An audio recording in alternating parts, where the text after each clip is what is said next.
Dark circles ಇರೋರು ಮನೆಯಲ್ಲೇ ಇರುವಂಥ ಪದಾರ್ಥಗಳನ್ನು ಯೂಸ್ ಮಾಡಿಕೊಂಡು ನಿಮ್ಮ ಡಾರ್ಕ್ ಸರ್ಕಲ್ಸ್ನ ಕಮ್ಮಿ ಮಾಡ್ಕೋಬೋದು. ಹೇಗೆ ಅಂತ ಹೇಳಿದ್ರೆ ಸೌತೆಕಾಯಿ ಮತ್ತು ಆಲೂಗಡ್ಡೆ ಇವೆರಡನ್ನ ಯೂಸ್ ಮಾಡಿಕೊಂಡು ನಿಮ್ಮ ಡಾರ್ಕ್ ಸರ್ಕಲ್ಸ್ನ ಖಂಡಿತವಾಗ್ಲೂ ಕಮ್ಮಿ ಮಾಡ್ಕೊಬೋದು. ಹೇಗೆ ಅಂತ ಹೇಳಿದ್ರೆ ಸೌತೆಕಾಯಿಯನ್ನು ಸ್ಲೈಸಸ್ಗಳನ್ನಾಗಿ ಕಟ್ ಮಾಡ್ಕೊಬೇಕು.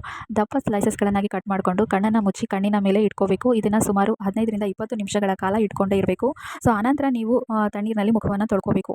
ಸೌತೆಕಾಯಿಯಲ್ಲಿ ವಿಟಮಿನ್ ಸಿ ಮತ್ತು ಕೆ ಇರೋದ್ರಿಂದ ಇದು ನಿಮ್ಮ ಚರ್ಮದ ಕಾಂತಿಯನ್ನು ಹೆಚ್ಚು ಮಾಡುತ್ತೆ, ಹಾಗೆ ಹೈಡ್ರೇಟ್ ಆಗಿರಿಸುತ್ತೆ.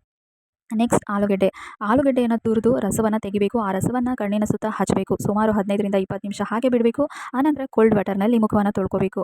ನಿಮಗೇನಾದರೂ ಜಾಸ್ತಿ ಡಾರ್ಕ್ ಸರ್ಕಲ್ಸ್ ಇದೆ ಅಥವಾ ನಾನು ಬೇಗ ರಿಮೂವ್ ಮಾಡ್ಕೊಬೇಕು ಡಾರ್ಕ್ ಸರ್ಕಲ್ಸ್ನ ಅನ್ನೋರು ಆಲೂಗಡ್ಡೆ ರಸ ಮತ್ತು ಸೌತೆಕಾಯಿ ರಸ ಇವೆರಡನ್ನ ಮಿಕ್ಸ್ ಮಾಡಿ ವಾರಕ್ಕೆ 3ರಿಂದ 4 ಬಾರಿ ಹಚ್ತಾ ಬಂದರೆ ನಿಮ್ಮ ಡಾರ್ಕ್ ಸರ್ಕಲ್ಸ್ ವೇಗವಾಗಿ ರಿಮೂವ್ ಆಗುತ್ತೆ. ಇದರ ಜೊತೆಗೆ ನೀವು ದಿನಕ್ಕೆ 7ರಿಂದ 8 ಗಂಟೆ ಚೆನ್ನಾಗಿ ನಿದ್ರೆ ಮಾಡಬೇಕು, ನೀರು ಹೆಚ್ಚಾಗಿ ಕುಡಿಬೇಕು, ಹೆಲ್ದಿ ಫುಡ್ನ ಸೇವನೆ ಮಾಡಬೇಕು, ವ್ಯಾಯಾಮ ಮಾಡಬೇಕು. ಇದೆಲ್ಲ ಟಿಪ್ಸ್ಗಳನ್ನ ಫಾಲೋ ಮಾಡೋದ್ರಿಂದ ಖಂಡಿತವಾಗ್ಲೂ ನಿಮ್ಮ ಡಾರ್ಕ್ ಸರ್ಕಲ್ಸ್ನ ನೀವು ಕಮ್ಮಿ ಮಾಡ್ಕೋಬೋದು.